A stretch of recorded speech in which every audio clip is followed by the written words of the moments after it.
Hey, everybody. Isaiah Colton here with another episode of Renegade CEO Podcast. And I'm excited to bring to you an awesome guest here today to walk through our journey on how an individual went from solo producer to building a team to entrepreneur to essentially being able to live the lifestyle that he wants to live on his own terms. And I try to bring really good examples of that to inspire the real estate community of what's possible if you really put your mind to it. And I truly believe that if you have the right mindset along with really good systems that you put in place and you focus on the right things, you can do more than you ever imagined possible. And that's what we try to do in our community, is inspire people to think bigger. And Brent, I'm really excited to have you on today's podcast to tell your story. All right. Thanks. I appreciate it. I'm excited to be here. Yeah. So Brent, I want to give just everybody a chance to get to know you a little bit. If you don't mind just talking a little bit about your origin story, how you got involved in real estate, that'd be great. You know what? I was farming neighborhoods when I was 8 years old for my dad. On the way. Yeah. In Huntington Beach, California. Wow. Yeah, he owned an independent brokerage, and then he bought an ERA franchise, and then ended up folding that into another company. And he started his real estate career by Real Estate by McVeigh, where Mike Ferry started his career. My uncle got him into real estate, and then he was a top producer, owned an office, all that stuff. So when I was 8, I was stuffing envelopes, and I was going door to door, dropping off notepads and flyers with comps on it and all of that. So I got an early start. I didn't go that direction out of high school. I was working for a trucking company, and I ended up being a distribution manager for this trucking company in Phoenix, and bought some trucks myself, became owner operator. I was a dispatcher and all this stuff, and ended up at 23 years old. I hated my life, and I said, my dad lives a really good life as a real estate agent, so I'm going to go into real estate. And so I sold the trucks. I was super in debt, like 50 grand in debt. And I got into real estate, got a local job in Phoenix, get up at 1 o'clock in the morning, go break the pallets and the freight, my own freight, and go deliver all the auto part stores, all the dealerships in the Phoenix area. I had the 100-mile route, and Mercedes and Hyundai and all these for the parts. And I would get my job done as fast as I possibly could. And by 7, 8 o'clock in the morning, I'd be done. Everybody else would be milking the clock till 11, 12 o'clock. But I'd take a bird bath, and I'd go door knocking. And so that's how I'd bird bath in the bathroom. They didn't have a shower. So I'd use the sink, clean up, put on nice clothes, and I'd go door knocking at 9 o'clock in the morning. And that's how I started in Mesa, Arizona, and ended up paying off all my debt. And I didn't look back. I got rid of my CDL eventually after 2 years, and didn't want to go back into that business. But yeah, so that's how I got started. So primarily, were you an agent then with door knocking? Is that what I'm hearing? Yeah, I would take anything. It didn't matter. But primarily, yeah, listen, my first sale took me 8 months to sell something because I was young and my baby face, man. Oh, yeah. When you get started young, they tell you, oh, don't worry about it, this and that. Just do your thing. And I would try to focus on that too, because I got started really young in sales too. But there was certain groups of people, they just couldn't help themselves but prejudge the baby face. It was wild, but it taught character, right? Oh yeah, character. Yeah, but yeah, it took me 8 months to sell my first house. Ended up listing a property and sold it for 10 grand or something like that. And I'd call expires. I was very proficient at calling expires. 7 a.m. I'd be calling expires, and I didn't like FSBO, so I stayed away from that and just built a database. And early on in my career, I was following Buffini, then I followed Mike Ferry. My business started exploding with Mike Ferry because I ran out of people I knew. I had to add more to my database. So it sounds like Buffini served you well when it was your working your database, and then ran out of people you knew, and then Mike Ferry adding people to the database. And then from there, what made the decision to say, hey, look, I'm happy with my production, but I'm not happy with what was that agitation that made you want to go to the next level? Yeah, so I was on a limo bus with a bunch of just other agents from different companies, and this dude's phone kept ringing. It was to the point where it was just annoying because we're there, we're working, we're doing all other thing. And I'm like, how come your phone keeps ringing with clients? And that person brought me over to Keller Williams and taught me internet leads and how to work them and all of that. Ended up being my partner. Eventually, after a couple of years at Keller Williams, we started a company called Solutions Real Estate and started in the brokerage business at that point. That's awesome. You officially opened up, were you an independent brokerage or were you with KW? Or I was at KW. I was individual agent doing 6 or 7 million and learned how to do leverage there. And the person that owned the office, we were kind of like the second office in town. It was a big Keller Williams office. There was two of them. And they wouldn't put more money into the office. And they'd have us painting the walls versus hiring a painter to do it. And we're just like, dude, we're trying to sell real estate. Why are we doing this? We're paying you whatever it was. And it just, a lot of it didn't make sense. So we're like, we'll just do it better ourselves. And we strictly just started the company out of ego and wanting to do it better. And we ended up growing that brokerage in a short amount of time to 320 agents in Phoenix. We opened California and we had 100 agents in California. We were looking to franchise and hired attorneys and all of that stuff to grow it. And we hit some major challenges during that time frame, mostly financial challenges and stuff, trying to grow. And it didn't end up going that direction. So long story short, business divorce happened and we sold to Century 21 and I kept California. So I still own the brand Solutions Real Estate. And I ran that for a year and I said, you know what, I'm done. I'm going to go over to EXP and build what I want. And so during that whole time, I was a big REO agent. I was a big short sale agent, retail, all that in Phoenix, and was working 2 states for the last 15 years. But so I'm leveraged properly and learned a whole bunch of different lessons. I owned an escrow company and all that. So we've run a whole bunch of different businesses. Yeah, I love that. I love hearing all of the different things that you've done, because sometimes I think entrepreneurs in my community they're trying to look for the perfect path, right? And be like, okay.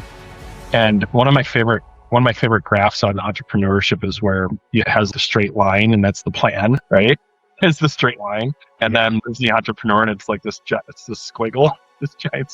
And one of the things that I personally learned, and some of the best advice I can give to anybody, is you definitely want a plan, but it's one of those things where if you can just enjoy the journey and realize that if you just keep going, what ends up happening, which I think is, if you tell the next part of your story, is what happened with you with EXP, is you eventually find where your home is or where your opportunity is and where you can strike it big. And sometimes you just got to keep going and to figure. Would you agree with that? That's kind of what I'm hearing what happened with you.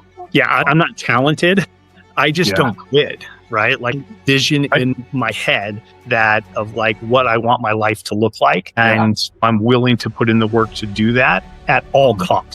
Like even today, right? If I had a new vision or everything that I've built went away and I was starting at zero, I would create a vision of what I'm going to do, and I'm going to do that no matter what. And so it's like the Mamba mentality or Michael Jordan's mentality. And then the caveat to that is I've got kids and I had to spend time with my kids, and I've got a wife and I got to spend time with her and then amazing friends and stuff. You still got to live a life too. And it just be purely focused on accomplishing what you want to accomplish, but don't give up that life that you're supposed to be enjoying during that time frame. Yeah, I love that. It's finding the balance of it. I think early on for me, I felt like if I just ran fast enough for a certain period of time, then eventually I could wake up and just live the life that I wanted to. And I remember what was really interesting is I had a peak where I owned the majority of a brokerage and a broker referral program that we were running. And it was like I was just running like crazy, right? But then everything else around me, I'm like, wait a second, I'm just bulldozing over everything. I'm not paying attention to my health. I'm not paying attention to my family, and this and that. And I just remember being at that pinnacle peak when I was getting recognized by the mayor for all the jobs we brought to the city and Inc. 5000, etc. And then I'm like, I'm not happy. I'm not feeling fulfilled, right? And so I love that advice, because I think that, especially if you're like, there's 2 types of people. I think 2 types of entrepreneurs. There's the optimizer. There's 3. There's the lazy entrepreneur. There's the optimizer, where they really focus on creating quality of life and getting results. So they're not lazy. They just work really smart, but they know when they gotta work, they'll work. And then there's the one that they optimize because they're just workaholics, and they just create more leverage to work more. And while I try not to judge any of them. I think that I like what you're saying, or your advice, because I think if it's done well, it's somewhere between the optimizer that works smart and a really hard worker, is to find that balance, right? That's what I've personally found, because otherwise it's like, why the hell are we doing what we're doing if we can't enjoy our family, or travel or whatever the hell whatever we want to do, whatever that looks like. So it seems like you found that over time. Is that fair to say? Over time. Over time. Yeah. Over time. When you start from behind the 8 ball, right, you got to run. And so there's seasons of life. There's seasons of life. Yeah. And I think that's fair too, because there's definitely times when you got to run. Right. And then sometimes you get addicted to running when you have to, though. I guess it's maybe like what happened to me anyway. I'm like, but now I'm in a season where I think the market's shifting. We're all actually running differently too. So I want to go to a little bit more about, like, you landed at EXP. Talk to us. What was the next chapter, and what made you focus on? You use the term leverage, right? So why did you get involved in EXP, and what was your mindset? What was that build look like when you're building a team versus the agent attraction side of things? You know what? Our vision originally was to go nationwide with solutions real estate and through franchising and all that stuff, right? And it was such an uphill battle with limited funds. And we really were trying to figure out those connections and all of that, and while we're operating the business and things. And it just looked like a daunting task. And during that time frame, we were talking to Glenn Sanford. We're talking to Century 21, Mike Meadler, and I was getting flown back to New Jersey and visiting Reology and wine and dine for potentially converting over to that franchise. And then with Glenn, he had EXP. We had 420 agents at the time, and he had 300. Wow. And he was going through his divorce, and he was buying an RV and traveling across the country to meet EXP agents, right? And we loved the model, but we had 20,000 square feet, and it just didn't match. And at the time, Glenn didn't have any money. He was like, I could probably come up with 25 grand to help make the transition. And it just wasn't fathomable for us to make that transition with all the overhead expenses that we had. And we loved the model. And so it just wasn't the right time. And so we ended up, business divorce happened the next year or whatever. And we ended up selling to C21 in Phoenix. We had a big operation. Oh, nice. And so the local C21 had it. And so it just shifted. And so when all the work came on, I kept Solutions Real Estate in California, and all the work kind of shifted on myself. And I had a broker hired at the time and my wife, and we were running that. We were going to rebuild. I opened an escrow company. I think we started building that. We're profitable.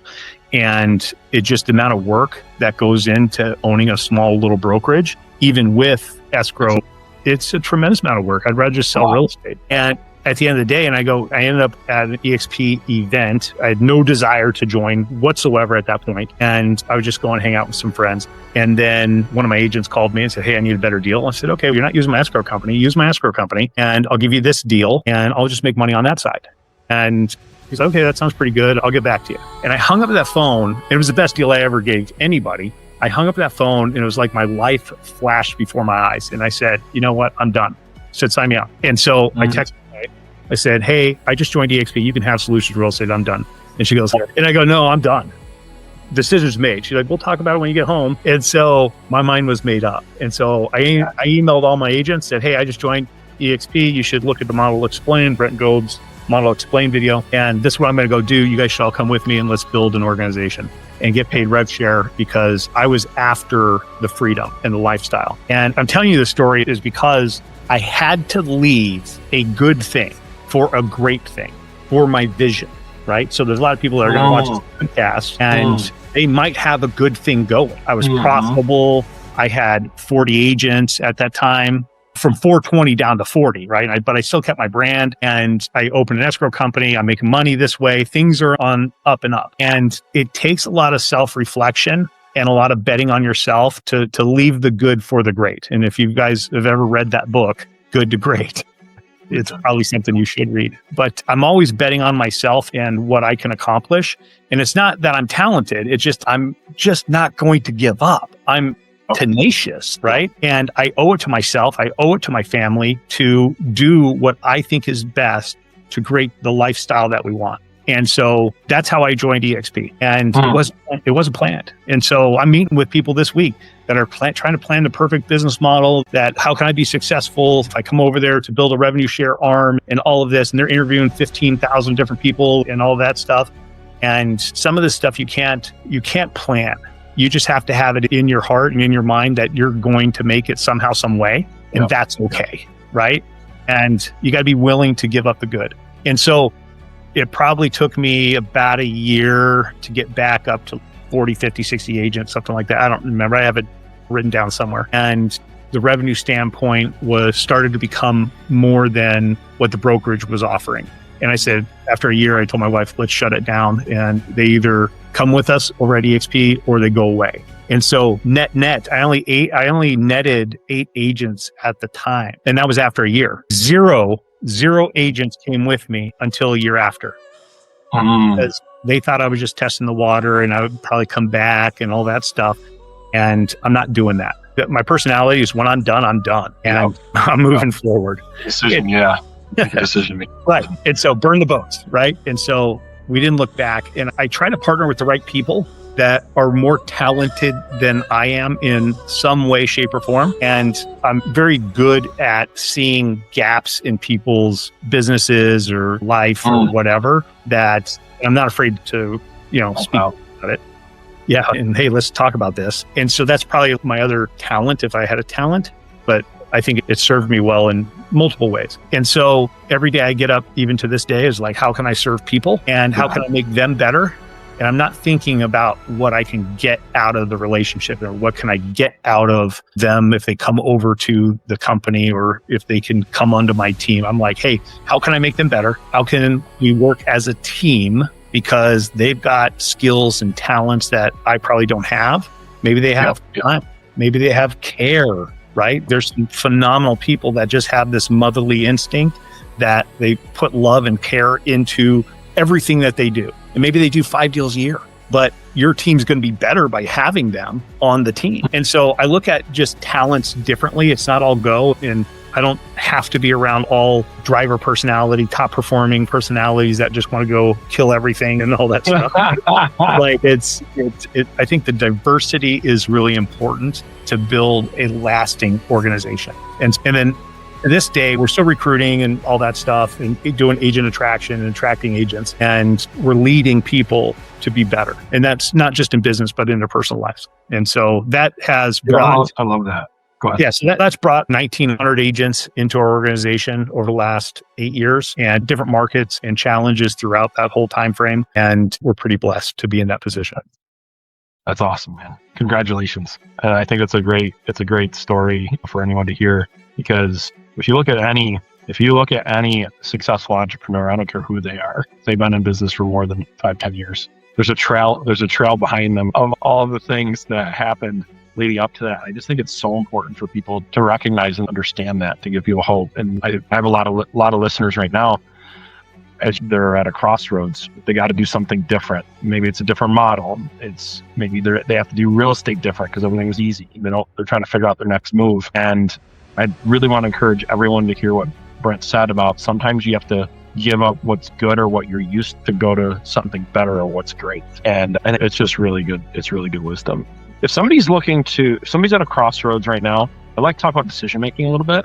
Maybe end off on that is decision-making when it comes to leverage or building a team. Why should somebody, if they're a good producer, why should they focus on leverage and building a team? Or should they? So I think it goes back to looking at my dad's real estate brokerage. And when I look at his brokerage, I think back, he had 24 agents or something like that. And I used to farm neighborhoods for them. And they all hustled, they all raised families, they all had great lives. And they were in Huntington Beach. And now they're in their 70s, if they're still alive. My dad isn't, and a lot of his people have passed away and moved on and stuff like that. But a lot of them didn't buy enough real estate to retire. And when I think back, and this is part of why I'm pretty passionate about these revenue share models for real estate. Yes. And I don't care if it's EXP or Real or Epic or Joe Schmo's revenue share model, whatever. And so there's 36 or 40 different copycats of EXP. EXP's been the trailblazer and they're the leader of the pack, which is great.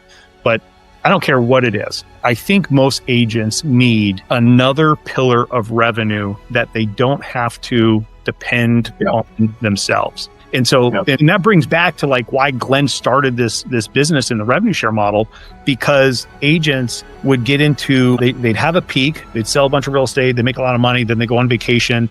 And let's say they took a month off or whatever, because they could afford to do so. They come back and they're at ground zero again, right? They're like, yeah. So they're in the valley, and the valley, it's hard to restart. And that's where people get in trouble. They have let's say a dry spell for 6 months and they close a big $1 million deal. They made 30 grand or so and they go on vacation, they come back and they got nothing. And so with those peaks and valleys that happen, Glenn, this model say, hey, we know you want to work with your friends and professionals that are like-minded, right? And why don't we create this model and we give them the money versus managers and such and overhead. And so we can say thank you for helping build a company and we can cover their car payment or maybe a house payment that they don't have to worry about. He didn't start this model for everybody to get rich in revenue share. Yeah.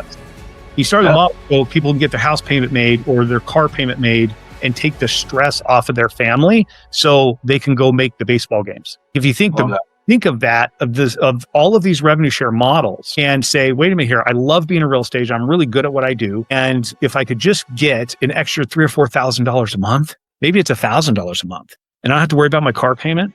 That's going to take a lot of stress off it, right? Yeah. Yeah, and think about all the people that want their wives to stay at home and raise kids and such like that, and they get their real estate license, but at 2:30 they have to go pick up kids, right? That's across the board. Then they have sports afterwards, and then they don't have a break until 9:00 at night when the kids go to bed. But that downtime, maybe they're not selling real estate during that time. They're focused on the kids. Well, if the spouse or whoever stay-at-home dads can happen to and all that stuff, but if the spouse is at home and they're working with other real estate agents that they brought to whatever company, then they get a little bit of revenue share and say it's 10 grand a year. That's taken off a lot of pressure for that to happen, right? The contribution to the household. And so I love that part of this model. And it does take a lot of work to grow a big organization. And that's the sexy thing that everybody wants to talk about. But I really like talking about, hey, can I help you get to $2,000 a month? What would that do for your household? Right. And I think that's genuine and real, because I think a lot of people, not EXP necessarily or any particular model, but you hear these people coming, all they're doing is talking about the big stories, which is fine. It's great to know those too if you inspire, but I think for most people, it's just inspiring to, like you said, have your house payment paid. Like, what if you could that's incredibly inspiring. And that's just real talk too. And I think it's, like you said, if you're a good agent, you're doing good business. And the way I look at rev share is, how much real estate would you have to purchase to make $3,000 a month in relatively passive income, right? And that's the way I look at rev share. It's like, it's when you start thinking about it in those terms, it's okay. But let alone the other benefits outside of rev share that come with opportunities. And so I think that one of the things that you touched on that I'm also passionate about is creating different streams of income. Once you get good at real estate, there's so many opportunities that if you just do it the right way, you can create different streams of income, whether it be investing in properties, rev share. And it's so important, I think, that if people start thinking that way early enough, they can create generational wealth or just put themselves in a position so they're not the 70-year-old or the 80-year-old that, I don't mean that in a mean way, but that just didn't do it the right way, didn't manage the right way, just got so caught up in getting the next transaction. And that's really what I want people to get out of these podcasts, get out of these stories, is that you get good at what you do, you find a way to get leverage through a team or other income opportunities that's associated with what you do, doesn't distract you too much, right?